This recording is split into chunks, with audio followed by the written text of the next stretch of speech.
kulanti wacan oo wanaagsan halkani waa Fagaare Production ku soo dhawaada qodobada ugu waaweyn wararkeena waxaana kamida Ra'iisul Wasaare Roble oo wajahaya culaysyo siyaasadeed oo uga imaanaya dhinacyo badan maxaa ka jira wararka sheegaya in madaxweynaha Puntland uu xaalad caafimaad u joogo Imaaraadka Carabta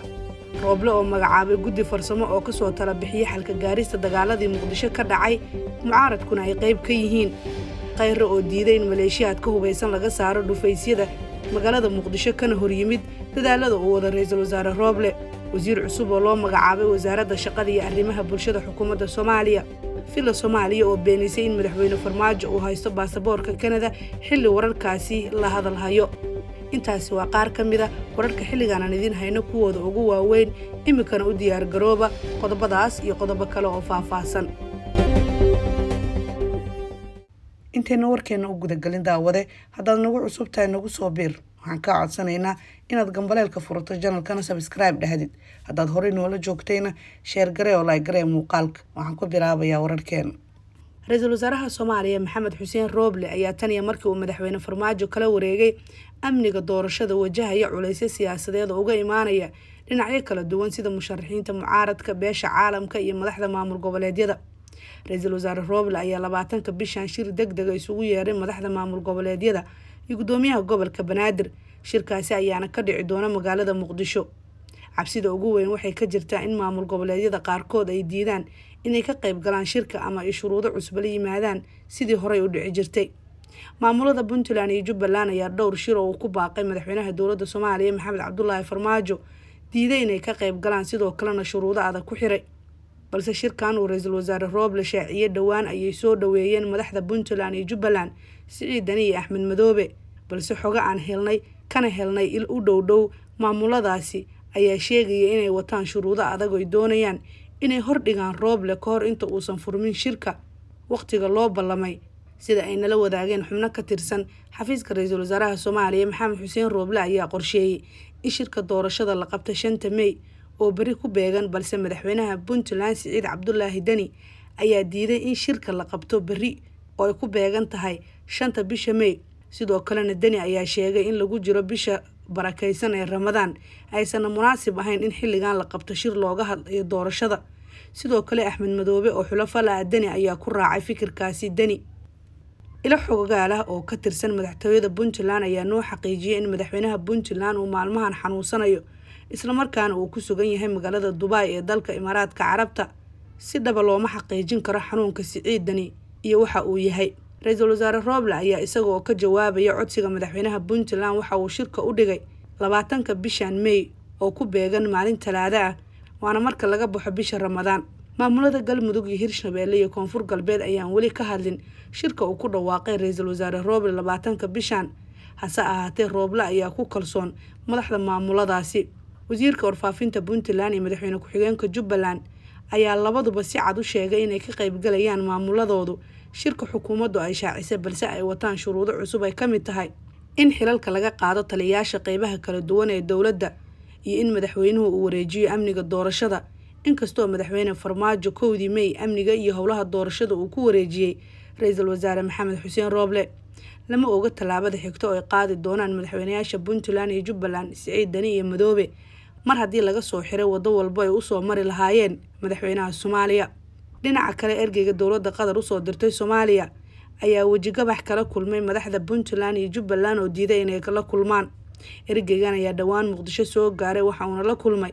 madaxda dowladda mucaaradka iyo madaxda maamul goboleedyada qaarkood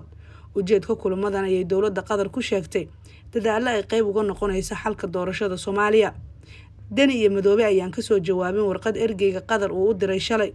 warqadaasi ayaa ku saabsanayd kulan uu ka dalbaday labada hogaamiye ergeyga dowladda Qatar ay u soo dirtay Soomaaliya Mudlaq Al-Qathani ayaa la filayaa in maalmaha soo socda uu ku laabto dalkiisa isla markaana amiirka dalkaasi uu u gudbiyo fikradihii uu ka soo ururiyay madaxda Soomaalida kadibna dowladda Qatar ay bayaan ka soo saarto xaaladda Soomaaliya Ra'iisul Wasaaraha xukuumadda Soomaaliya Maxamed Xuseen Roble ayaa magacaabay guddi ka kooban 12 xubnood waxaana ka soo muuqday Mahad Salaad oo lagu soo daray guddigaas magacaabida guddigan loogu magac daray mid ka soo tala bixinaya xalka gaarista qalalaasihii ka dhacay Muqdisho 25 Abriil 2021 xildhibaano iyo xubno wasiira ayay ka kooban yihiin waxaana la sheegayaa inay qaarkood yihiin kuwii kasoo horjeeday dowladda. wararka la helaya ayaa sheegaya in buuq ka dhashay liiskaasi inta aan la magacaabin, waxaana markii dambe lagu soo daray 2 xubnood guddigan oo markii hore 9 ahaa balse hadda laga dhigay 11 uuna Mahad Salaad ka mid yahay. Ra'iisul Wasaarihii hore ee Soomaaliya Xasan Cali Khayre oo ka mid ah xubnaha midowga musharaxiinta ayaa hubeeyay maleeshiyada isku beel yihiin kana hor yimid dadaalo nabadeed oo Muqdisho laga wado. Khayre ayaa $100,000 ku bixiyay hub iyo gaadiid iyo saanad ay isticmaalayaan ciidamada hubeysan kuwaas oo xaafado ka mid ah magaalada Muqdisho go'doomiyay isla markaana qalqal ku haya shacabka Muqdisho. Ra'iisul Wasaarihii hore ee dalka Xasan Cali Khayre ayaa sidoo kale $10,000 ku laaluushay taliyaasha ciidamada maleeshiyaadka ee ku sugan aagga sayidka ilaa Siigaale si ay arbushaad amni u sameeyaan ugana sameeyaan caasimadda dalka. taliyaasha oo kala ah gudoomiyaha degmada Dayniile Maxamed Abuukar Cali Jacfar, Generaal Qataato iyo taliyihii hore ee Danab Ismaaciil Gurey, waxaana uu Khayre dhex dhigay $100,000 sida wararka qaar ay sheegayaan si ay dowladda amarkeeda u diidaan weerarana u qaadaan iyagoo wata maleeshiyaad isla markaana ka soo horjeestaan dhexdhexaadinta iyo nabadeynta laga dhexwado mucaaradka iyo dowladda. Xasan Cali Khayre ayaa ka hor yimid dadaalo nabadeed oo ay wadaan odayaasha dhaqanka kuwa oo ku qancinaya in ciidamada laga saaro magaalada, balse Khayre ayaa dalabkaas diiday xil ay inta badan ogolaadeen taliyaasha ciidamada kale ee ku sugan Miranaayo iyo madaxdooda si loo ilaaliyo nabadgelyada caasimadda ummadda Soomaaliyeed. waxaa kaloo xusid mudan in Xasan Cali Khayre uu dabada ku wata baa la yiri dowladda shisheeye kuwaas oo taageero dhaqaale uu ka helo.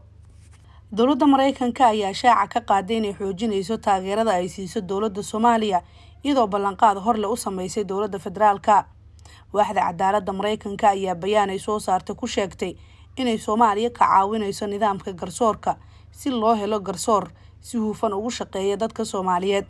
Mareykanka ayaa sheegay inay muhiim tahay in sare loo qaado adeega garsoorka ee dalka maadaama aysan shacabka Soomaaliyeed waqti dheer helin garsoor iyo cadaalad la isku halayn karo. Mareykanku wuxuu ka caawinayaa Soomaaliya inay ka dhigto nidaamkeeda garsoor mid wax ku ool ah oo loogu adeego shacabka Soomaaliyeed oo waqti dheer aan helin garsoor la isku halayn karo ayaa lagu yiri qoraal ka soo baxay waaxda cadaaladda ee wadanka Mareykanka. sidoo kale waaxda cadaaladda Mareykanka ayaa tilmaantay inay xoogga saari doonto sidii loo mideyn lahaa dhammaan hay'adaha garsoorka dalka gaar ahaan dowladda dhexe iyo dowlad goboleedyada ka jira Soomaaliya sidii loo mideyn lahaa ku dhaqanka shuruucda ee hay'adaha garsoorka hoostaga dowladda federaalka iyo dowladaha xubnaha ka ah federaalka ayaa mar kale lagu yiri qoraalka.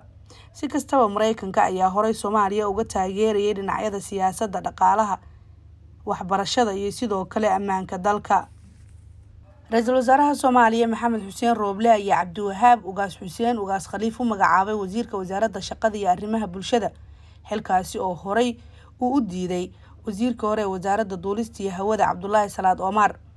wasiirka cusub ayaa waxa uu hore u soo noqday wasiirka wasaaradda ganacsiga iyo warshadaha, sidoo kalena waxa uu noqday ra'iisul wasaare ku-xigeen xilligii xukuumaddii badbaado qaran. wasaaradda shaqada iyo arrimaha bulshada ayaa aan wax wasiira lahayn tan iyo markii wasiirkii hore ee gaadiidka duulista iyo hawada loo soo bedelay uu ku gacan saaray booskaas kadib markii arrin hor le isku khilaafeen Omar iyo madaxweynaha Soomaaliya.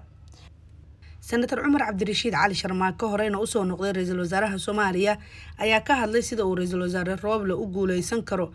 in uu dalka ka qabto doorasho xalaal laguna wada qanacsan yahay. Cumar Cabdirashiid ayaa sheegay inuu guul Rooble ka gaaro doorashada dalka ay ku xiran tahay in marka hore uu dib habeyn ku sameeyo madaxda hay'adaha amniga wadanka maadaama uu shaki soo kala dhex galay saraakiisha iyo taliyaasha ciidamada kadib dagaalkii ka dhacay Muqdisho. Cumar Cabdirashiid oo ka tirsan golaha aqalka sare weligiisna aan ka soo qaybgalin kulamadii 4 sano ee la soo dhaafay ay yeesheen goluhu oo uu ka mid ka yahay ayaa xusay in ra'iisul wasaare Maxamed Xuseen Rooble uu u baahan yahay jawi xasiloon si uu ugu guuleysto waajibaadka culus ee loo igmaday. kala qaybsanaanta ka dhex jirta ciidamada amniga ayaa weeqi karta wada hadallada socda ee doorashada. ra'iisul wasaaruhu wuxuu mudan yahay in jawi degan uu helo si uu ugu guuleysto wada xaajoodyada loona maareeyo geedi socodka doorashooyinka. xaaladan ayaa si degdeg ah looga baahan yahay in dib u habeyn lagu sameeyo hoggaanka hay'adaha amniga si loo helo loona mideeyo ciidamada, ayuu yiri Sharmaake oo qoraal soo dhigay bartiisa Facebook. siyaasiyiinta mucaaradka ah ayaa rumaysan in Roble uusan weli u madax banaaneyn go'aanada qaar, waxayna ku booriyeen in si loo helo kalsooni buuxda uu u baahan yahay in isbedel uu ku sameeyo hay'adaha ammaanka oo ku milmay siyaasadda. madaxweynaha dowladda Soomaaliya Maxamed Cabdullaahi Farmaajo ayaa ku wareejiyay ra'iisul wasaare Maxamed Xuseen Roble inuu hogaamiyo geedi socodka doorashada iyo qorshaha guud ee ammaanka qaranka. weli waxaa shaqayn la amarkii ra'iisul wasaare Maxamed Xuseen Roble ee ahaa in ciidamada ay ka baxaan Muqdisho kuna laabtaan xeryahooda, waxaana weli labada dhinac ay isku hor fadhiyaan goobihii ay horey ugu dagaalameen, inkastoo hadda ay magaalada Muqdisho tahay mid degan. ugu dambeyntiina madaxtooyada Soomaaliya ayaa iska leexisay oo diiday warbixin wargeyska New York Times ka qortay madaxweynaha dowladda Soomaaliya Maxamed Cabdullaahi Farmaajo. Cabdirashiid Xaashi, agaasimaha warfaafinta Villa Soomaaliya oo u waramay idaacadda BBC-da ayaa waxba kama jiraan ku sifeeyay kuna tilmaamay macluumaad ku jira qoraal jariidadaasi ay soo saartay. waan akhriyay waxa wargeysku uu qoray, run ahaantii waran sal iyo raad toona lahayn ayaa ku jira, ayuu yiri Xaashi. marsi gaara wax looga weydiiyay qadiyada ku saabsan in madaxweynaha Soomaaliya uu haysto baasaboorka Canada, ayuu Xaashi arrintaasi beeniyay. madaxweynuhu waxa uu haystaa baasaboorka Soomaaliya, horena wuxuu u haystay kan Mareykanka, waana kii iska dhiibay madaxweynuhu shaqadan uu u dhaartay ee madaxtinimada dalka si uu si hufan ugu guto. ma jirto marka dal kale oo dhalashadiisa uu haysto oo aan ka ahayn Soomaaliya, ayuu yiri. wargeyska New York Times ayaa daabacday in madaxweynaha Soomaaliya uu baasaboorka Mareykanka iska celiyay markuu ogaaday in Washington ay baaritaan ku bilowday dhaqaalihiisa gaarka, balse Cabdirashiid Maxamed Xaashi wuu beeniyay arrintaasi. intuu wareysigu socday, Cabdirashiid ayaa sidoo kale waxa uu gaashaanka u daruuray sheegashooyinka kale ee ku jira warbixinta oo ahayd in madaxweyne Farmaajo uu gudoomiye u soo noqday jaaliyadda Soomaaliyeed ee magaalada Buffalo ee dalka Mareykanka, oo ah halkii uu ka yimi madaxweynaha Soomaaliya Farmaajo, isla markaana uu ka degi waayay xil uu u hayay guddi halkaasi ka dhisnaa. way jirtaa inuu ahaa abaabule aqoon-yahana dhanka siyaasadana uu ku jiray, oo xisbiye jamhuuriga iyo dimuqraadiga labadana uu u soo shaqeeyay, balse marnaba ma dhexgelin jaaliyadda guddoonna uma noqon intii uu halkaa joogay. rag badan baa caan ka ahaa oo la weydiin karaa reer Buffalana ay yaqaanaan, ayuu yiri afhayeenka madaxtooyada Soomaaliya. warkii waad ka daawanayseen Fagaare Production waa naga intaan warkan warxiga ku kulmi doono. nabadgelyo.